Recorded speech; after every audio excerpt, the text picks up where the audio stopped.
Hello everyone, welcome to Vision Study Hub. और आज हम लोग डिस्कस करेंगे ट्राइंगल्स चैप्टर में एरियाज़ के बारे में, एरिया ऑफ सिमिलरिटीज़ और एरिया ऑफ सिमिलर ट्राइंगल्स के बारे में हम लोग आज स्टडी करेंगे। यानी कि दो ट्राइंगल्स वो सिमिलर होंगे और उनके एरियाज़ का रिलेशन हम लोग देखेंगे कि एरियाज़ का रेशियो वो कैसे होता है और एरियाज़ के रेशियो का साइड्स के साथ क्या रिलेशन है, या जिसके साथ भी रिलेशन है हम उसके बारे में यहाँ पर स्टडी करेंगे। जो भी कॉन्सेप्ट दिया हुआ है, जो भी उस पर बेस्ड थियरम है, उसी के बारे में स्टडी किया जाएगा। तो यहाँ पे मैंने थियरम एक राइट किया हुआ है, दो सिमिलर ट्राइंगल्स बनाए हैं और इनके एरियाज से रिलेटेड कॉन्सेप्ट को हम लोग डिस्कस करेंगे। तो थियरम क्या है पहले उसके बारे में हम लोग स्टडी कर लेते हैं, देख लेते हैं कि थियरम्स क्या राइट है। तो थियरम्स ये आपकी बुक में दिया हुआ है, एनसीईआरटी की बुक में बड़े अच्छे से लिखा हुआ भी है और उसका प्रूफ भी लिखा है। तो हम थियरम्स को एक्सप्लेन करेंगे, फिर उसके बाद उसको प्रूफ करके भी शो करेंगे।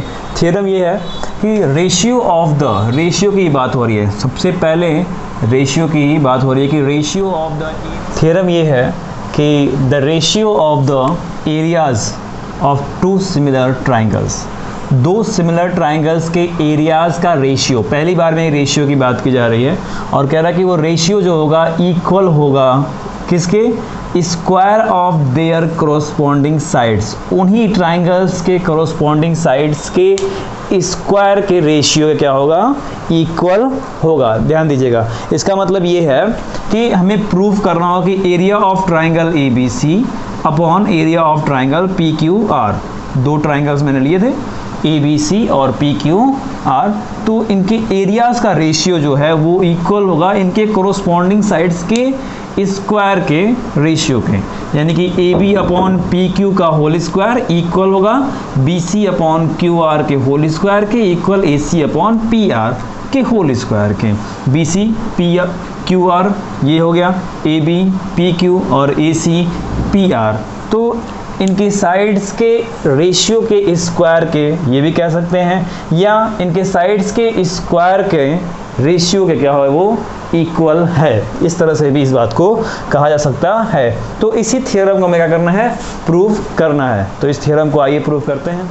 तो ये जो मैंने प्रूफ करने के लिए आपको दिखाया कि area of triangle A B C upon area of triangle P Q R और इनके साइड्स का रेशियो और फिर उसके स्क्वायर के क्या है इक्वल है, तो इस बात को प्रूफ करते हैं। सिमिलरिटी के अकॉर्डिंग ही प्रूफ किया जाएगा। जो सिमिलरिटी के थियरम्स आप जानते हैं, triple A criteria, double A criteria, side angle side criteria, तो उन्हीं में से किसी क्राइटेरिया के अकॉर्डिंग हम यहाँ पे इसको प्रूफ करने वाले हैं। तो पहले प्रूफ में हम बात करेंगे एरियाज़ की। तो area of triangle A B C, area of triangle A B C equal half into base into height. ये बातें आपको मालूम है, आपने पिछले क्लासेस में पढ़ी हैं कि एरिया का यही फॉर्मूला होता है, half into base into height. तो हाफ इंटू बेस क्या है इसका बी सी और हाइट क्या है, हाइट है ए एम। डन। फिर area of triangle P Q are, इसमें भी यही फॉर्मूला अप्लाई करेंगे, half into base into height. तो ये हो गया हाफ इंटू बेस क्या है इसका क्यू आर और हाइट इसका पी एन है। तो इनके रेशियो की तो बात करनी है, तो रेशियो दिखाते हैं यहाँ पे, area of triangle A B C upon area of triangle P Q R equal, इन्हें पुट करते हैं, ये हो गया half into B C into A M upon half into Q R into P N. तो हाफ से half cancel हो जाएगा, तो चीज़ें यही बच जाएंगी ना, तो इसी को मैं इरेज कर दे रहा हूँ सीधे सीधे। तो क्या बच गया हमारे पास, B C into A M, थोड़ा अच्छे से लिख देता हूँ, B C into A M upon Q R into P N, equation number 1। ये क्या हो गया, इक्वेशन 1 हो गया, बिल्कुल सही। और ये तो पहले से इसमें दिया ही था कि ये दोनों ट्राइंगल क्या हैं, सिमिलर हैं, ये दोनों ट्राइंगल सिमिलर हैं, ये बात याद रखिएगा, दोनों ट्राइंगल सिमिलर हैं। तो अभी हम लेते हैं कि triangle A B M, triangle A B M और triangle P Q N, triangle P Q N, और इनको सिमिलर दिखाते हैं। तो टू फिगर के अकॉर्डिंग, ध्यान दीजिएगा, फिगर के अकॉर्डिंग या in triangle A B M and triangle P Q N, angle B equal angle Q है, ये angle B equal angle Q है, करेक्ट, सही है ना। होगा। क्यों होगा? क्योंकि ऑलरेडी ये triangle A B C, triangle P Q R के क्या है, सिमिलर है। तो ये जो करस्पॉन्डिंग एंगल्स होंगे वो क्या होंगे, इक्वल होंगे, तभी तो होगा, क्योंकि सिमिलरिटी का वो रूल है, वो कंडीशन है, तो उसी के अकॉर्डिंग होना है वो। तो angle B equal angle Q, यहाँ पे साइड में दिखा दीजिए कि triangle A B C similar है ट्राइंगल पी क्यू आर के, ऐसा है। फिर अगली बात इसमें, ये एंगल, ये यहाँ पे एंगल ए एम बी या बी एम ए भी लिख सकते हैं, इक्वल होगा एंगल क्यू एन पी या पी एन क्यू के, पी एन क्यू के, करेक्ट है। दिखा देते हैं बोथ 90 डिग्री, बोथ क्या है 90 डिग्री। सो अब क्या हो गया, दो एंगल हैं तो triangle A B M similar हुआ ट्राइंगल पी क्यू एन के, कौन से रूल से, डबल ए क्राइटेरिया रूल से, डबल ए यानी कि डबल एंगल के क्राइटेरिया रूल के अकॉर्डिंग ये दोनों बातें क्या हो गई, सिमिलर हो गए, दोनों ट्राइंगल्स क्या हो गए, सिमिलर हो गए। तो जब दोनों ट्राइंगल्स सिमिलर हो गए तो इनके कोरोस्पॉन्डिंग साइड्स का रेशियो भी क्या होगा, इक्वल होगा। कोरोस्पॉन्डिंग साइड्स का रेशियो क्या होगा, इक्वल होगा। तो वो कोरोस्पॉन्डिंग साइड्स का रेशियो मैं यहाँ पे शो कर रहा हूँ। तो ये हो जाएगा कुछ इस कंडीशन के according, triangle A B M similar है ट्राइंगल पी क्यू एन, तो इसके अकॉर्डिंग हो जाएगा A B upon P Q equal A M upon P N, दोनों क्या है, हाइट है। ये हो गया इक्वेशन नंबर 2, इक्वेशन नंबर 2 हो गया। ध्यान दीजिएगा, चूँकि A M upon P N यहाँ भी है तो उसी के प्लेस पर हम इसको पुट करेंगे A B upon P Q, वैसे इक्वेशन 2 बन गया। हालांकि उसी को पुट नहीं करना था, करना है, लेकिन फिर भी मैंने उसी को ध्यान देकर नहीं किया, बस इसमें है कि वो उसके साइड्स का रेशियो क्या होता है, इक्वल होता है, तो दिखा दिएगा इक्वेशन 2 वहाँ से वो बन गया, बी गुड। नेक्स्ट जो थिंग है इसमें कि दिया हुआ है कि triangle A B C similar है ट्राइंगल पी क्यू एन के, तो triangle A B C similar है ट्राइंगल पी क्यू आर के, ऐसा गिवन है, दिया हुआ है। तो जब ये गिवन है, दिया हुआ है, तो सिमिलरिटी के रूल के अकॉर्डिंग करस्पॉन्डिंग साइड्स का रेशियो क्या होता है, इक्वल होता है। तो सभी साइड्स के करस्पॉन्डिंग साइड्स का रेशियो हम दिखा देते हैं इक्वल। तो ये हो जाएगा A B upon P Q equal A C upon P R equal B C upon Q R. ये हो गया इक्वेशन नंबर 3। इस इक्वेशन को याद रखिएगा, ये बहुत ही इंपॉर्टेंट इक्वेशन है, इक्वेशन नंबर 3। हालांकि हम इसके बारे में जानते हैं, सिमिलरिटी के रूल के बारे में, कंडीशंस के बारे में, कि जब दो ट्राइंगल सिमिलर होते हैं तो उसका पहला कंडीशन यही होता है कि उसके करस्पॉन्डिंग साइड्स का रेशियो क्या होना चाहिए, इक्वल होना चाहिए। अगर वो इक्वल है तभी वो सिमिलर होता है।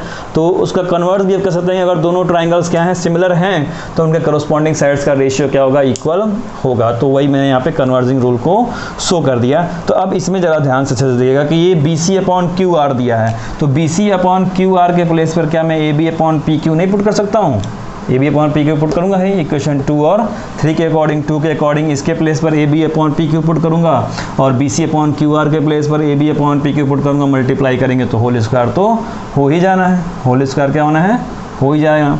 तो टू इक्वेशन 1, 2 एंड 3 के according area of triangle A B C upon area of triangle P Q R equal A B upon P Q into A B upon P Q, equal हो गया ये A B upon P Q का whole square. A B upon P Q का क्या हो गया, whole square. बात समझ में आ रही सबको? ये B C upon Q R के प्लेस पर भी मैं A B upon P Q put कर सकता हूँ और A M upon P N के प्लेस पर भी मैं A B upon P Q put कर सकता हूँ। दोनों को मैंने पुट किया इक्वेशन 1 में, तो क्या हो गया, वो A B upon P Q का होल स्क्वायर हो गया।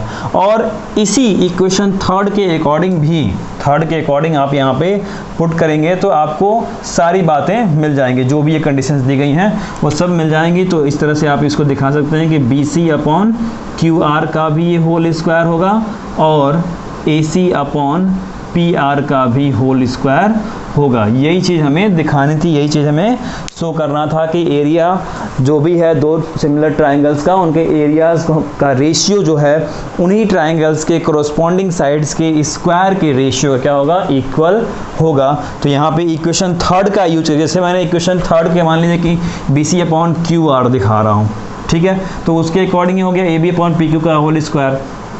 इसी को अगर टर्न करके दिखाया जाए तो BC अपॉन QR का भी होल स्क्वायर होगा और AC अपॉन PR का भी होल स्क्वायर वो शो होगा। तो इस तरह से एरिया ऑफ सिमिलर ट्राइंगल्स का जो थ्योरम बना था वो थ्योरम्स को मैंने यहाँ पे प्रूफ कर दिया। और अब इस पर बेस्ड एक एग्जांपल देख लेते हैं कि वो कैसे सॉल्व होना है। तो इसको बड़े अच्छे से याद रहेगा कि areas of two similar triangles, दो सिमिलर ट्राइंगल्स का एरियाज जो है उसका रेशियो, उसके रेशियो के बारे में थ्योरम है कि उसका रेशियो जो है उन्हीं ट्राइंगल्स के कोरस्पॉन्डिंग साइड्स के स्क्वायर के रेशियो क्या होता है, इक्वल होता है। हम areas of two similar triangles के बेस पर ही एक एग्जांपल यहाँ पर देख लेते हैं। एग्जांपल का फुल डिस्क्रिप्शन मैंने यहाँ पर नहीं लिखा है, लेकिन बता दे रहा हूँ कि इसमें क्या क्या चीज़ें दी गई हैं। ये फिगर है और इस फिगर में दिखाया गया कि XY पैरेलल है AC के, XY पैरेलल है AC के, वेरी गुड। और ये जो ट्राइंगल बन रहा है BXY, ये इस पूरे ट्राइंगल्स को टू इक्वल पार्ट्स में एरियाज़ के अकॉर्डिंग टू इक्वल पार्ट्स में क्या कर रहा है, डिवाइड कर रहा है। हालांकि फिगर में ऐसा दिख नहीं रहा होगा, बट वो क्वेश्चन में दिया है कि एरियाज़ के अकॉर्डिंग, एरियाज़ जितना है वो उसके अकॉर्डिंग वो टू इक्वल पार्ट्स में डिवाइड कर रहे हैं। यानी इसका जितना एरिया होगा वो हाफ है, वो क्या है, हाफ है ट्राइंगल ABC के। तो ट्राइंगल ABC का एरिया कितना हो जाएगा, इसका डबल हो जाएगा। तो इसी को मैंने यहाँ पर लिखा है, एरिया ट्राइंगल ABC डबल है ट्राइंगल BXY के एरिया के। करेक्ट, इतनी बात यहाँ पे सही है। क्वेश्चन ये पूछा जा रहा है कि फाइंड करना है रेशियो, किसका रेशियो, AX अपॉन AB, ये फाइंड करना है, इसका रेशियो आपको फाइंड करना है। तो आइए सॉल्यूशन में देखते हैं कैसे इसको हम फाइंड करेंगे। तो पहले तो सिमिलर दिखाते हैं दोनों ट्राइंगल्स को। दोनों ट्राइंगल्स क्या होंगे, सिमिलर होंगे। किस तरह से, एंगल BXY इक्वल होगा एंगल A के, ये वाला एंगल, क्योंकि ये पैरेलल लाइन है तो ये इसके इक्वल होगा।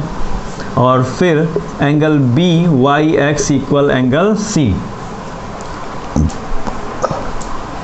ये जो यहाँ पे एंगल बना हुआ है Y वाला, ये C के इक्वल होगा। BYX जो है एंगल C के इक्वल है। चलिए दो बात क्लियर है। तो इसके अकॉर्डिंग क्या हो गया, ट्राइंगल ABC सिमिलर हो गया ट्राइंगल BXY के कौन से क्राइटेरिया के अकॉर्डिंग, डबल A क्राइटेरिया के अकॉर्डिंग, डबल A क्राइटेरिया के अकॉर्डिंग क्या हो गया, ये सिमिलर हो गया। डन है। अब जब ये डन हो गया तो सिमिलर है, तो यहाँ से एक मीनिंग ये भी निकल देंगे कि कॉरस्पॉन्डिंग साइड्स का रेशियो क्या होगा, वो भी इक्वल होगा। तो कॉरस्पॉन्डिंग साइड्स का रेशियो वो दिखा देते हैं, तो वो इक्वल होगा। चलिए सिमिलर है, ठीक है, करेक्ट है। तो जो एरियाज़ का रेशियो दिखाया गया था, अभी थ्योरम बनाया गया कि एरियाज़ का रेशियो जो है वो कॉरस्पॉन्डिंग साइड्स के स्क्वायर के रेशियो के इक्वल है। तो वो हो गया area of triangle ABC upon area of triangle BXY equal AB upon XB का होल स्क्वायर, ये होगा ना। हालांकि सबका होना है, सभी साइडों का होना है, बट सभी का नहीं दिखाते हैं, इसी का दिखाते हैं, क्योंकि हमें AX अपॉन AB ही क्या करना है, फाइंड करना है। तो ये कंडीशंस तो होनी ही है। डन, इक्वेशन 1 मान लेते हैं इसको। और जो दूसरा हिंट यहाँ पर दिया हुआ है कि वो डबल है ट्राइंगल BXY के ट्राइंगल ABC का एरिया, तो उसके एरिया के डबल है, ट्राइंगल BXY के एरिया के डबल है। ये है ट्राइंगल BXY और पूरा क्या है, ट्राइंगल ABC है। तो इसके अकॉर्डिंग जाएंगे तो यहाँ से निकलेगा area of triangle ABC upon area of triangle BXY equal 2/1, ऐसा गिवन है। हम ये कह सकते हैं कि दिया हुआ है, चूँकि ये कंडीशन दी गई है ना, तो इसको हम इधर ले जाएंगे, डिवाइड करेंगे तो यहाँ 2 बचेगा और अपॉन 1 बचेगा। तो ये हो गया गिवन, ये दिया हुआ है। तो इसको अगर मैं इसके इक्वल दिखाऊँ तो इसको इक्वेशन 2 मान लेते हैं। तो अब यहाँ पे कंडीशन वो फुलफिल कर देते हैं कि 2 इक्वेशन 1 एंड 2, इक्वेशन 1 और 2 के अकॉर्डिंग। तो यहाँ पर ऐड कर रहा हूँ मैं 2 इक्वेशन 1 एंड 2। अब ये हो गया AB अपॉन XB का होल स्क्वायर इक्वल 2/1। तो ये कितना हो जाएगा, AB अपॉन XB इक्वल √2/1। ये जाएगा तो स्क्वायर रूट बन जाएगा, स्क्वायर इसका हटेगा तो इधर आने पर स्क्वायर रूट बनेगा ना। तो 1 का स्क्वायर रूट तो 1 ही होगा, लेकिन 2 का स्क्वायर रूट √2 हो जाएगा। उसका स्क्वायर रूट जो है मतलब इरेशनल नंबर आएगा, तो इरेशनल नंबर में दिखाना नहीं है, सिर्फ उसे वैसे ही दिखा दीजिए √2। तो ये √2/1 हो गया। यहाँ तक गुड कंडीशन है। अब ये बात हम सभी जानते हैं कि जब वो इक्वेशन होता है या उसमें इक्वलिटी का रूल लगता है, तो हम उसमें इक्वल चीज़ें ऐड कर सकते हैं, इक्वल चीज़ें सब्ट्रैक्ट कर सकते हैं, मल्टीप्लाई कर सकते हैं और डिवाइड भी कर सकते हैं। तो 1 में से, या इसको थोड़ा सा और टर्न कर लेते हैं, तो ये कुछ इस तरह से हो जाएगा XB upon AB equal 1 upon root 2, ये बात हो गई। अब इसको थोड़ा सा और टर्न कर लेता हूँ मैं यहाँ से, जो भी बात मैं कह रहा था कि इक्वल चीज़ें हम सब्ट्रैक्ट और ऐड और मल्टीप्लाई डिवाइड कर सकते हैं। तो 1 में से मैं दोनों साइड्स को माइनस कर देता हूँ, इसको भी XB अपॉन AB को भी और 1 अपॉन रूट 2 को भी 1 से माइनस कर देता हूँ। तो ये हो जाएगा 1 minus XB upon AB equal 1 minus 1 upon root 2। तो ये हो जाएगा AB माइनस XB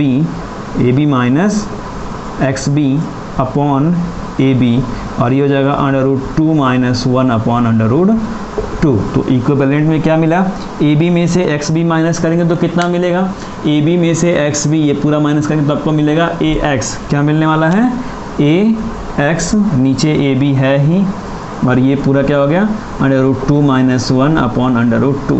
यही वो वैल्यू है, इसी को फाइंड करने के बारे में कहा जा रहा था। क्वेश्चन में यही दिया था कि AX अपॉन AB क्या करना है, आपको फाइंड करना है, उसकी वैल्यू फाइंड करनी है। तो वो मैंने areas of two similar triangles के थियरम्स के अकॉर्डिंग यहाँ पे AX upon AB equal under root 2 minus 1 upon under root 2 find कर दिया। तो ये क्वेश्चन बहुत ही इंपॉर्टेंट है। इसी तरह के और भी सिमिलर क्वेश्चन आपको एक्सरसाइज में मिलेंगे, अलग अलग बुक्स के अलग अलग एक्सरसाइज में भी बहुत सारे क्वेश्चन मिलेंगे। तो उन्हें आप एज अ प्रैक्टिस करने के लिए आप उनको सॉल्व कर सकते हैं। अभी इस पर बेस्ड जो भी क्वेश्चन होंगे उनको जब मैं एक्सरसाइज सॉल्व कराऊंगा तो वहाँ भी मैं सॉल्व करके आपको शो करूँगा कैसे उन्हें, जो कॉन्सेप्ट मैंने अभी यहाँ पे आपको एक्सप्लेन किया कि area of two similar triangles का रेशियो जो होता है वो इनके कोरस्पॉन्डिंग साइड्स के स्क्वायर के रेशियो के इक्वल होता है, तो वो उसी पे बेस्ड होंगे। तो मैं उनको भी वहाँ पे सॉल्व करके शो करूँगा। तो आप इस वीडियो को पॉज करके इसका प्रूफ और ये जो सॉल्यूशन मैंने अभी यहाँ पे एग्जांपल्स में दिखाया इसको भी नोट डाउन कर लीजिए। हालांकि NCERT के बुक में ये एग्जांपल्स दिया हुआ है बट मैंने समझाने के लिए यहाँ पे डिस्क्राइब कर दिया।